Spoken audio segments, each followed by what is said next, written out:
Welcome to Vinayaka by Mansi. So today we will do class 9th history chapter 5 pastoralist in the modern world.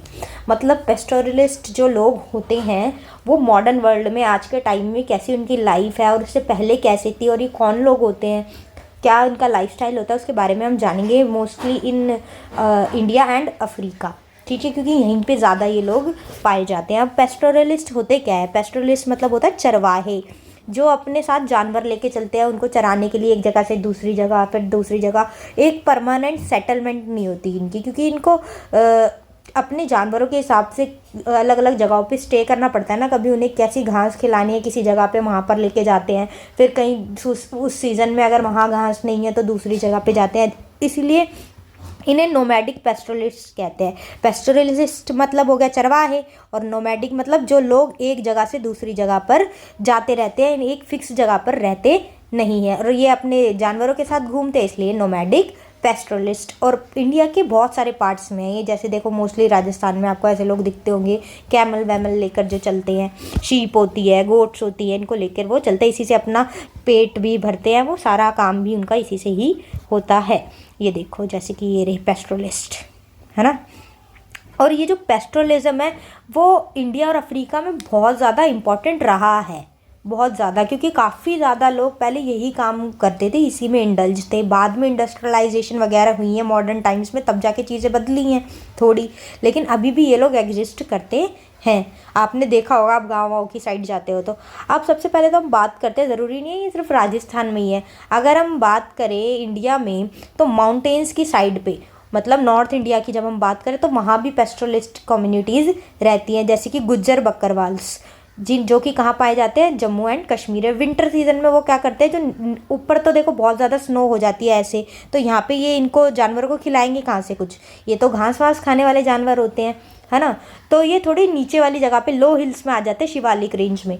और जब summers आती हैं तो ये वापस ऊपर चले जाते हैं, क्योंकि यहाँ थोड़ी फिर ग्रीनरी हो जाती है. एक तो हो गए गुज्जर बकरवाल्स, दूसरे होते हैं गड्डी शेपर्ड्स. ये कहाँ रह रहे होते हैं? हिमाचल प्रदेश में.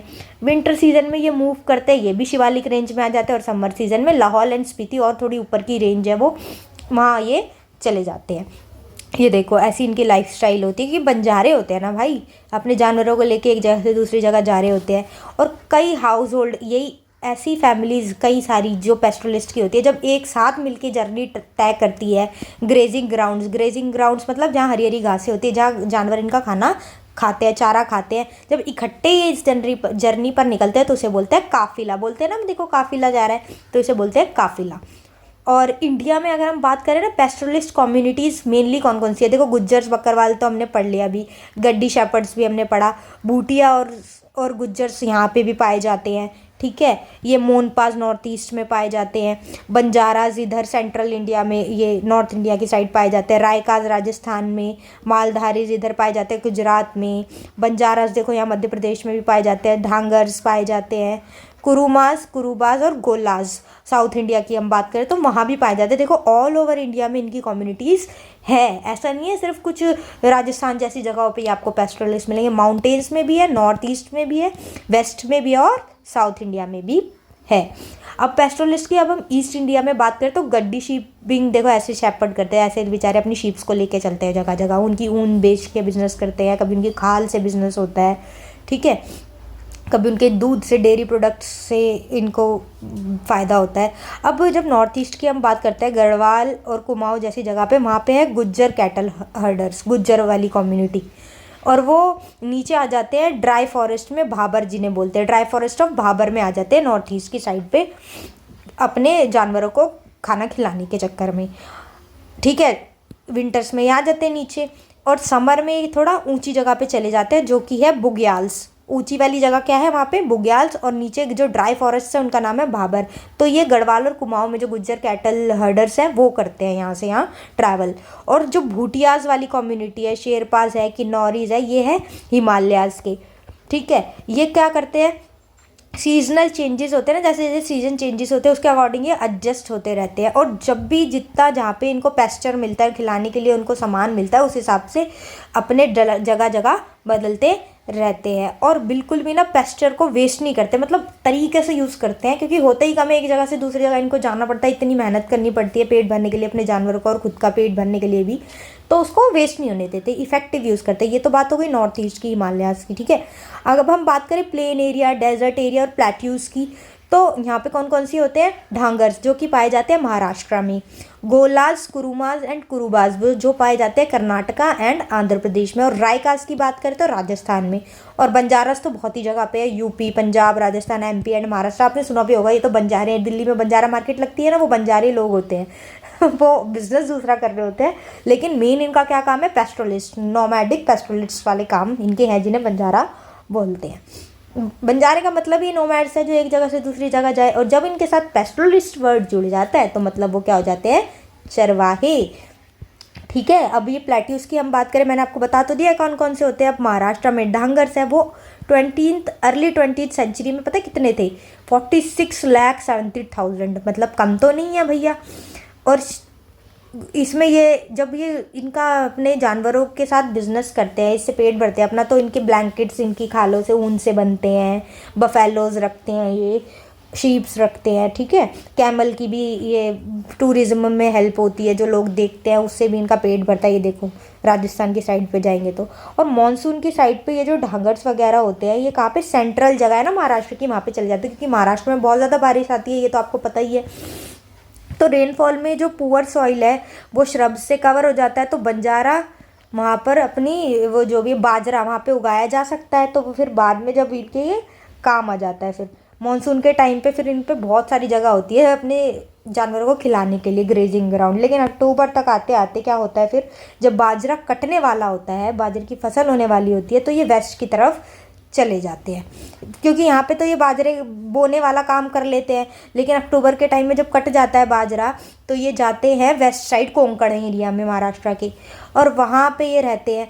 फिर जब पूरा काम रिच सॉइल हो जाता है मार्च के एरिया में, तो वहाँ पे फिर एग्रीकल्चर इनका फ्लॉरिश हो जाता है। मतलब इसमें आपको ये फैक्ट्स ये वाले याद करना ज़रूरी नहीं है, अब आपको बस ये देखना है ढांगर्स कहाँ पे थे, महाराष्ट्र में, और अर्ली 20th सेंचुरी में भी ये इतनी ज़्यादा मात्रा में है अभी भी।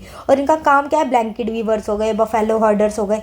मेन इस चैप्टर का मोटिव है कि कैसे अपनी लाइफ बिताते एक जगह से दूसरी जगह पे, सीजन्स के अकॉर्डिंग कैसे चीज़ें चेंज करते हैं, पेस्टर कहाँ पे अवेलेबल है वो कैसे करते हैं, ठीक है।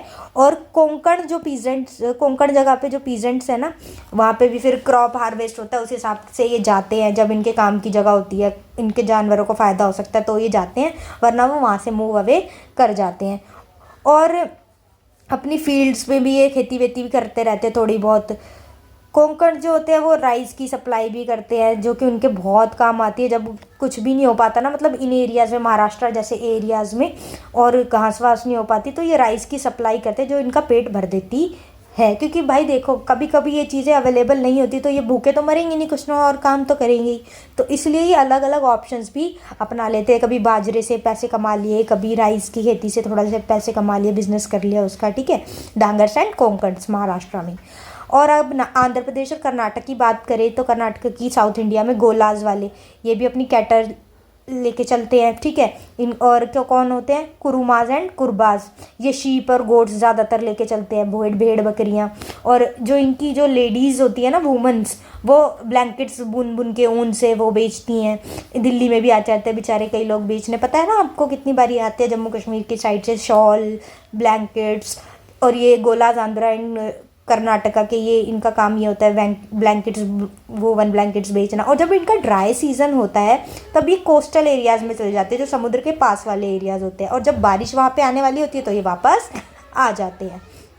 और अगर अब हम बात करें बंजाराज यूपी में, महाराष्ट्र में, राजस्थान और एमपी में, तो ये लंबे लंबे डिस्टेंस तक चलते बेचारे, क्या बेचते हुए, अपनी कैटल, जो प्लाग में काम आती है। प्लाग मतलब जब खेती करते हैं तो उसमें वो करते हैं ना, खोदते हैं उसको, वो वाला जो प्लागिंग वाला प्रोसेस होता है, उसमें ये जानवर इनके काम आते हैं। तो ये जानवर लोग, किसान लोग खरीदते हैं, तो ये बेचने के लिए ये जगह से जगह जाते रहते हैं, और बदले में ये क्या खरीदते हैं, उसे ग्रेन्स, फॉडर, ताकि अपने जानवर को और खिला पाएँ चीज़ें और अपना भी पेट भर पाए थोड़े बहुत प्रॉफिट से। और रायकास जो है डेजर्ट्स में रहते हैं राजस्थान की, ये क्या करते हैं, मॉनसून्स में जैसलमेर, जोधपुर और बीकानेर के जो होते हैं, ये वहाँ पे रहते हैं होम में, अपनी ऐसी ऐसी जगहों पे, जोधपुर बीकानेर में इनके घर बनाते, थोड़े वहाँ रहते हैं। मतलब ऐसे बिल्कुल परमानेंट से घर नहीं होते, किसी किसी के होंगे अब, लेकिन सीज़न वाइज ये रहते हैं। तो जैसलमेर यहाँ पे ये रहने लग गए घर बना के। और अक्टूबर के टाइम पे ये क्या करते हैं, जब ये थक जाते हैं तो वहाँ से मूव आउट हो जाते हैं। किसकी तलाश में? पेस्टर की और पानी की तलाश में, क्योंकि राजस्थान तो आपको पता ही है डेजर्ट एरिया, और इनके पास इतनी फैसिलिटीज़ होती भी नहीं है, ये ऐसी एरियाज़ में रह रहे होते हैं। दे हैड टू जज how long the herds could stay in one area and know where they. और सबसे बड़ी बात तो, एक जगह पे जानवर रखोगे तो वहाँ का सारा खा ही लेगा वो, अब दूसरी जगह और पेट भरने के लिए उसको कहीं और लेके जाना पड़ेगा। तो डिपेंड भी करता है कब तक जानवर किस जगह पे कितने लंबे टाइम तक रुक सकते हैं, ये भी इनका जर्नी तय करता है। देखो पुष्कर जी में राजस्थान में कैमल का फेयर भी लगता है, जहाँ पे ये कैमल्स बेचे जाते हैं। टूरिज्म के लिए लोग खरीदते हैं, फिर इनसे प्रॉफिट कमाते हैं। ये रे देखो। अब बात हो गई कि ये ऐसे ऐसे अपनी लाइफ बिता रहे हैं, लेकिन कॉलोनियल टाइम्स में जब ब्रिटिशर्स का टाइम था तब इनकी लाइफ कैसी थी और उसके बाद क्या चेंजेस आया। अब ब्रिटिशर्स है, तुम्हें पता ही है, अपना प्रॉफिट हर जगह देखते हैं और लोगों को एक्सप्लॉइट करते हैं वो। अब इन्हें भी किया उन्होंने, कैसे किया वो जान लेते हैं। The colonial rulers wanted to transform all the grazing lands into cultivated farms. अब जो इन्होंने जो लैंड्स थी ना, मतलब जहाँ पे जाके इनके जानवर खाना खाते थे, चरते थे, तो उन्होंने सोचा कि ये वाली जगहों को तो मैं कल्टिवेटेड फार्म्स में हम बदलेंगे, क्योंकि हमें होगा प्रॉफिट फार्म लगाएंगे तो ये उन्होंने सोचा। और फिर क्या करा उन्होंने, ये भी सोचा कि हमें लैंड रेवेन्यू ज़्यादा मिलेगा, पैसे मिलेंगे, प्रॉफिट होगा, तो उन्होंने एक्सप्लॉइटेशन शुरू करी। अब ये तो इनका बिजनेस है बेचारों का, फार्म्स बन जाएंगे तो ये ग्रेजिंग लैंड्स तो ख़त्म हो जाएगी उनके लिए। और उन्होंने क्या करके परेशान करा कॉलोनियल रूल के टाइम पे, कल्टिवेटेड लैंड को बढ़ा दिया, जहाँ कल्टिवेशन ज़्यादा हो, मतलब ग्रेजिंग लैंड हो रही है कम, और अपने फ़ायदे की चीज़ें वो उगाते थे। जूट, कॉटन, वीट, जो कि कहाँ पे ज़रूरत होती थी, इंग्लैंड में। यहाँ के लोगों को कुछ लेना देना नहीं, अपना प्रॉफिट देखना है भाई उन्हें। तो उस हिसाब से इन्होंने ये चीज़ें बर्बाद करी। और लाए वेस्ट लैंड रूल्स भी ऐसे लाते थे जिसमें उन्हीं का बेनिफिट है। अब ये कौन से रूल्स हैं? इनमें क्या था कि जो अनकल्टिवेटेड लैंड है, जिस पे कल्टिवेशन नहीं हुई है, उनको किसी अपने हिसाब से चुन के लोगों को दे देते थे। और क्या कहते थे उनसे कि इस लैंड को और भी ज़्यादा एक्सपैंड करो और अच्छे से इसको वो करो, यूटिलाइज़ करो, प्रॉफिट ताकि हमें मिले, क्योंकि उनसे फिर टैक्स वैक्स भी तो ये लेते थे। और इस हिसाब से अगर कल्टीवेशन लैंड बनेगी तो ग्रेजिंग ग्राउंड जानवर के लिए जो ज़रूरी है वो रिड्यूस होंगे। ये तो हो गए वेस्ट लैंड रूल्स। अब आया फॉरेस्ट एक्ट। फॉरेस्ट एक्ट में क्या है, इस एक्ट के अंदर कई फॉरेस्ट को क्या डिक्लेयर कर दिया, रिजर्व। पेस्टोलिस्ट जो थे वो रिजर्व कर दिया कि भाई अब यहाँ आ नहीं पाओगे, उनका जाना वहाँ पे कर दिया नॉट अलाउड। तो अब कुछ बचे बस फॉरेस्ट, जिनको कर दिया इन्होंने प्रोटेक्टेड। अब वो जाए तो जाए कहाँ, कुछ रिजर्व्ड है कुछ प्रोटेक्टेड है। तो they could not enter many areas and entry to some areas were restricted. अब जब जा ही नहीं पाएंगे तो परेशान होंगे ना, जानवर भी मरेंगे और खाना कहाँ से खाएंगे, इनका तो बहुत ज़्यादा प्रॉब्लम हो गई। फिर आया एक क्रिमिनल ट्राइब्स एक्ट। जो नोमैडिक पीपल्स हैं उनको ये देखने लग गया जैसे कि कॉलोनियल रूलर्स के ये तो वो है मारने वाले बंदे, क्रिमिनल्स हैं, इनसे तो दूर रहो। उनकी इमेज तब से ख़राब हो गई और आज तक लोग इन्हें ऐसे ही देखते हैं। क्रिमिनल ट्राइब्स एक्ट में नोमैड्स को ऐसे देखने लग गए, बंजारों को, कि भैया शक के तौर पे देखा, ऐसे एक्ट ले आए, तो अभी तक उनकी इमेज वो बेचारे साफ करने में लगे हुए हैं, मगर हो नहीं पा रही है। मैनी कम्युनिटीज़ और कई ऐसे जो ट्रेडर्स, क्राफ्ट्समैन और पेस्टरलिस्ट थे, उनको भी इसी मतलब एक्ट के अंदर क्रिमिनल ट्राइब का टैग लगा दिया कि ये तो क्रिमिनल वाली ट्राइब है।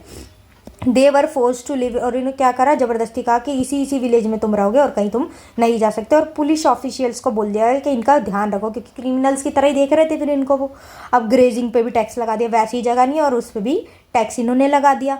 और किस बेसिस पे टैक्स लेते थे कि किसके पास कितनी कैटल है, कितने जानवर है, उस हिसाब से उनको टैक्स देना पड़ता था। और जो टैक्स रेट उन्होंने इतनी तेज़ी से बढ़ाया कि टैक्स कलेक्शन सिस्टम से उनको बहुत ज़्यादा फ़ायदा होने लगा और वो लंबा उन्होंने चलाया। और फिर आया the right to collect that, और ये जो टैक्स है लेने का अधिकार किसको दे दिया, कॉन्ट्रैक्टर्स को, जो बीच में अपना भी फ़ायदा देख के और ज़्यादा एक्सप्लॉइट करते थे। किस टाइम पे, 80-50 से 80-80 के बीच में ये सब चला। These contractors tried to extract high tax. हाँ भाई, अपना फ़ायदा देखेंगे, जितना उन्होंने ब्रिटिशर्स ने बोला है कि इतना टैक्स ले लो, मान लो 100 रुपये लेने को बोला है, ये क्या करेंगे, पता है इन्हें 100 रुपये हमें ब्रिटिशर्स को देने, मांगेंगे 120 रुपये अपनी जेब में, फ़ायदा हो गया इनको तो। और बेचारा ये किसान परेशान है, छोटे लोग, पीजेंट्स वगैरह, ये पेस्टोलिस्ट, ग्रेजिंग टैक्स तो पेस्टोलिस्ट ही देंगे, वो परेशान।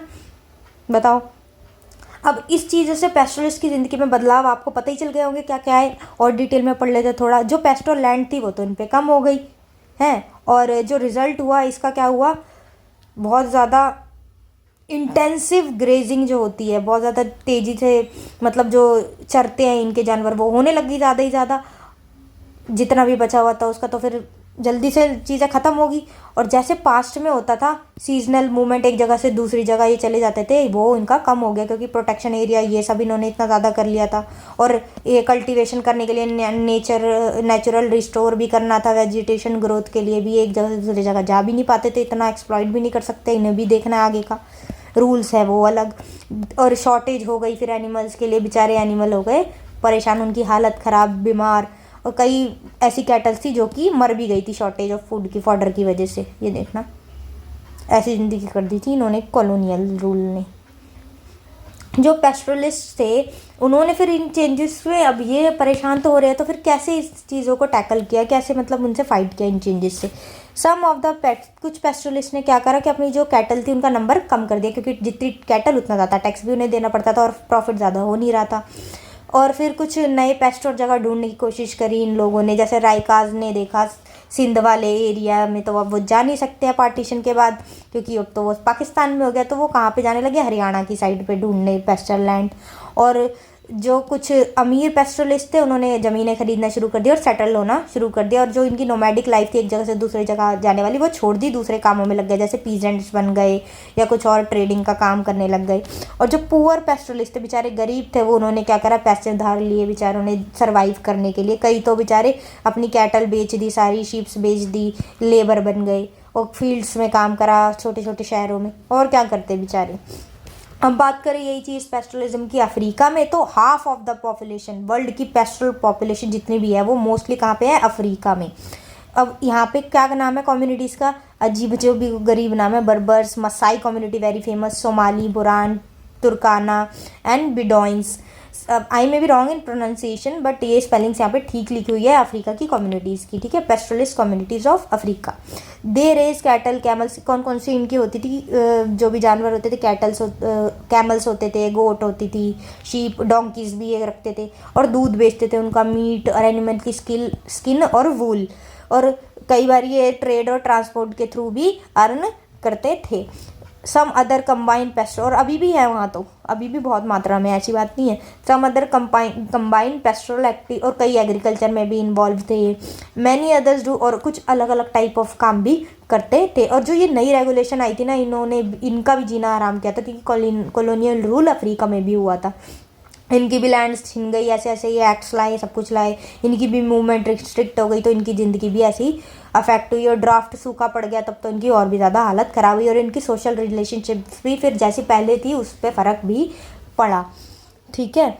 अब अफ्रीका में कम्युनिटीज़ मैंने आपको बताई दी है, ये रहा मैप। ये देखो जगह जगह पे कहाँ पे, ये इधर की साइड की बात करें तो हेरेरो, स्वाना, जुलू, नामा, सोमाली, दैनाक्लिन, कबाबिश, बेजा, बिडोइन, वोडाबे, फुलानी, तुआरेग, मूर्स, बर्बरसी, ये वहाँ की कम्युनिटीज़ है, पेस्टोरल कम्युनिटीज़ अफ्रीका में। अब मसाई कम्युनिटी भाई बड़ी फेमस है, ट्राइबल ग्रुप है ये वहाँ का, ईस्ट अफ्रीका का, कैटल हर्डर्स। और इन्हें ना हंटर्स, वॉरियर्स ऐसे जाना जाता है। ये देखो तलवारें ली हुई हैं, ये जानवरों की हंटिंग वगैरह करते थे, शिकार। लेकिन ये अब इस टाइम पर मोस्ट ऑफ द अफ्रीका में नहीं है हंटिंग वगैरह। ये ईस्ट में ये मसाई कम्युनिटी फेमस है बस। Are known to be fearless, तो ये है ही भाई, हंटर्स है तो नहीं किस बात का डर। और helpful to animals and all, देखो हंटिंग भी कर रहे हैं, दूसरी तरफ मददगार भी है एनिमल्स के लिए और लोगों के लिए भाई, लेकिन इनका काम है इसलिए हंटिंग करने हैं। और मसाइज नेवर एंगेज, कभी भी जो स्लेव ट्रेड के बारे में तुमने पढ़ा होगा ना, बंधक बना लेते थे, लोगों को बेचते थे अपना वो बना के, मास्टर एंड स्लेव वाला जो सिस्टम था, ये कभी भी उसमें नहीं आया, क्योंकि ये तो बड़े पावरफुल, फियरलेस थे, तो लड़ सकते थे लोगों से। और कभी भी इन्होंने किसी और को भी अपना स्लेव नहीं बनाया, ठीक है। लेकिन ये एक जगह से दूसरी जगह डिस्प्लेस हो गए। दूसरी जो ट्राइब्स कहीं रहती थी तो उन्हें ये भगा देते थे दूसरी जगह पे अपने फ़ायदे के लिए, और उनकी ज़मीनें ये हड़प लेते थे। ये इन्होंने गलत काम करा, very bad. 3 lakh Maasai live कहाँ पे, केन्या वाली जगह है जो अफ्रीका में, केन्या, वहाँ पे ये है 3 लाख के अराउंड। और 1.5 लाख है ये कहाँ पे, तंजानिया में। देखो ये रही इनकी Maasai land, Kilimanjaro Maasai land बड़ी फेमस है, यहाँ पे अपने जानवरों को वो चराते हैं। और इनके ग्रेजिंग लैंड्स जो हैं भाई वो चले कहाँ गए, बिफोर कॉलोनियल रूल से पहले की जो बात है, जो टाइम है, वहाँ पे मसाई लैंड बहुत लंबी वास्ट एरिया में फैली हुई, नॉर्थ केन्या से लेके नॉर्थ तंजानिया तक। लेकिन यूरोपियन कॉलोनियल पावर्स ने क्या करा, अफ्रीका में भी बैंड बजानी शुरू कर दी उन लोगों की, और मसाई लैंड भी कम हो गई, कितनी हाफ ही हो गई जितनी थी पहले। कब के टाइम तक, 1885 में मसाई ने 60% ऑफ अपनी लैंड खो दी जो इनके पास पहले थी प्री कॉलोनियल टाइम में। दे वर नाउ कन्फाइंड टू, अब बेचारे अलग से एक छोटे से जोन में, एरिड जोन में रह गए सिकुड़ के, और पेस्टर भी वहाँ पे अच्छा क्वालिटी का नहीं था, और जब मर्जी रेनफॉल हो जाती थी तो वे कैसे ही सर्वाइव करेंगे, मुश्किल होगी चीज़ों की। लोकल जो कम्युनिटीज़ थी वो इनकरेज करती थी ब्रिटिश गवर्नमेंट उनको कि भाई कल्टीवेशन करो, ये पेस्टरिंग वगैरह ये छोड़ो तुम। लार्ज एरिया जो थे ग्रेजिंग लैंड के, वो बदल गए रिजर्व्स में, गेम रिजर्व्स में। Maasai Mara, Samburu national park in Kenya, Serengeti park in Tanzania, बताओ बेचारों की ग्रेजिंग लैंड्स बना दी इन चीज़ों में, नेशनल पार्क्स में। कोको लैंड हर्डर्स जो होते थे वो क्या करते थे, एक जगह से दूसरी जगह जाते थे, कहाँ से, कोको लैंड से लेके ओवम बोलैंड तक, ये जगह के नाम है, नामीबिया में, अफ्रीका में। और ये क्या बेचते थे, स्किन बेचते थे, मीट बेचते थे, और भी दूसरी चीज़ें नेबरहुड मार्केट्स में ये बेचते थे। The new system of territorial boundaries, अब वहाँ पे भी इन्होंने ये रिस्ट्रिक्शंस लगा दी, यहाँ से यहाँ मूव नहीं करोगे तो ये एक्टिविटी भी इनकी बंद हो गई। इधर से उधर बेचने की चीज़ें, लॉस कितना है, बेचारों को जीने ही नहीं दे रहे हैं भाई। ये देखो, सोच रहे हैं क्या करें हम। अब बॉर्डर्स तो उनके लिए क्लोज हो गए। लेट 19th सेंचुरी में कॉलोनियल गवर्नमेंट ने रिस्ट्रिक्शंस लगाई मूवमेंट पे, जो मैं आपको बता ही चुकी हूँ। फिर इन्होंने क्या करा, रीड्रॉ हो गई भाई बॉर्डर। एक ही चीज़ को देखो बार बार बता रहे हैं, रिस्ट्रिक्शन हो गई, एक जगह से दूसरी जगह मूव नहीं कर। पता है इस चैप्टर में अगर आपने बेसिक्स समझ लिया ना, आप बना के सारी चीज़ें, सारे type of question answer tackle कर सकते हो। देवर रिक्वायर्ड टू गेट, और अब इन्हें कहीं जाना भी है तो स्पेशल परमिट लेने होते थे एक जगह से दूसरी जगह मूव करने के लिए, जिसका प्रोसेस भी बड़ा टफ होता था, बहुत ज़्यादा डिफिकल्ट। कई बार ये इन्हें पनिशमेंट भी इतनी ज़्यादा मिल जाती थी, रूल्स अगर ये वायलेट करते थे तो ये सोचते थे भैया अब नहीं करेंगे। देवर व्यूड एज सेवेज एंड, और यूरोपियंस इनको भी यहाँ अफ्रीका में भी कैसे देखते थे कि भैया ये तो बड़े डेंजर लोग हैं, क्रिमिनल टाइप्स हैं, इनसे तो दूर ही रहो। And hence every effort was, और बहुत कोशिश करी कि इनके जितने भी काम है इसको दबा दिया जाए, इन लोगों को दबा दिया जाए, इनसे कांटेक्ट भी कम कर दिया जाए। ऐसी सोसाइटी में, मतलब एक सोसाइटी है मेन सोसाइटी, उससे बिल्कुल अलग थलग इनको कर दिया गया।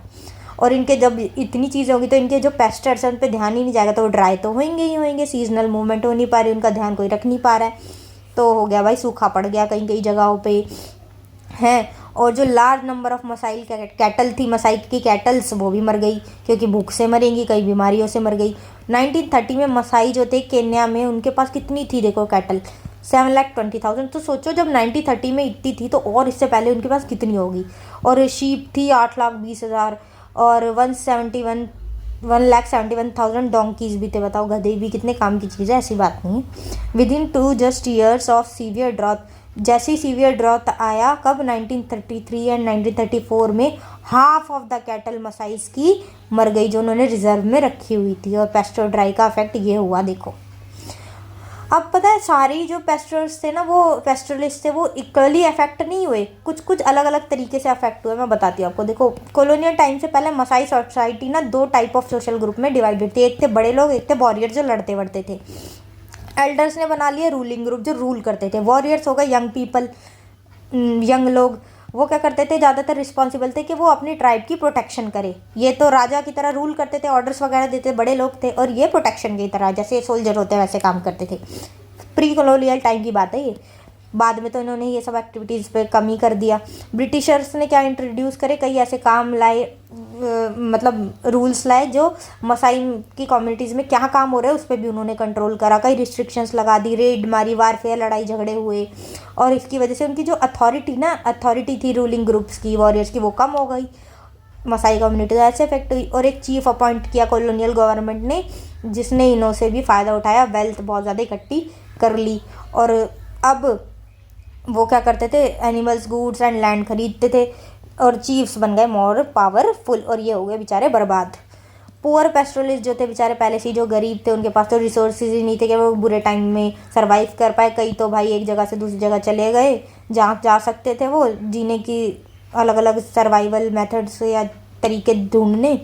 और नई डिस्टिंक्शन हो गई। पहले जो ये डिस्टिंक्शन थी ना, रूलिंग ग्रुप है, वॉरियर है मसाई कम्युनिटी में, अब क्या वो हो गई है डिफरेंसेस कि एक टाइप ऑफ लोग है वेल्दी, एक टाइप ऑफ है पुअर मसाई कम्युनिटी में, जहाँ पहले अलग ही चीज़ों से देखा जाता था, अब वेल्थ के हिसाब से देखा जा रहा है जी। ये देखो, अब कंक्लूजन अगर हम इस पूरे चैप्टर का निकालें तो आपको समझ ही आ चुका होगा कि कई पेस्टोरलिस्ट कम्युनिटी जो है उन्होंने नए टाइम के साथ अपने आप को भी चेंज कर लिया, अलग अलग चीज़ों में इन्वॉल्व हो गए। कईयों ने अपना जो ये पाथ होता था कि पूरे साल में एक जगह से दूसरी जगह कैसे जाएंगे, वो पाथ चेंज कर लिया, दूसरी जगह जगह नई जगह ढूंढी। कईयों ने अपनी कैटल कम कर दी। कई लोगों ने क्या करा, जो राइट्स थे उनको थोड़ा वायलेट करने की कोशिश करी नई जगह में जाने के लिए, लेकिन वो पनिशमेंट भी उन लोगों ने भुगती फिर। और पॉलिटिकल प्रेशर आया गवर्नमेंट पे, तो इनकी जो डाइट वगैरह सब्सिडी वगैरह जो होती थी, क्या कहते हैं, जानवरों के लिए खाने के लिए ज़रूरत होती थी, पॉलिटिकल प्रेशर बनाया इन कम्युनिटीज़ ने, तो गवर्नमेंट ने सब्सिडी वगैरह देना शुरू करी, थोड़ा बहुत सपोर्ट मिला।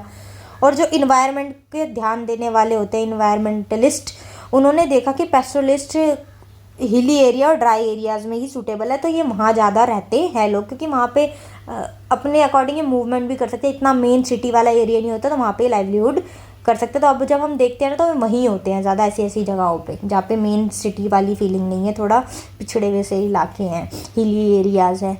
Okay, this is all about this chapter. Like share and subscribe Vinayaka by Mansi. अगर आपको PDF चाहिए हो तो कमेंट कर देना नोट्स की।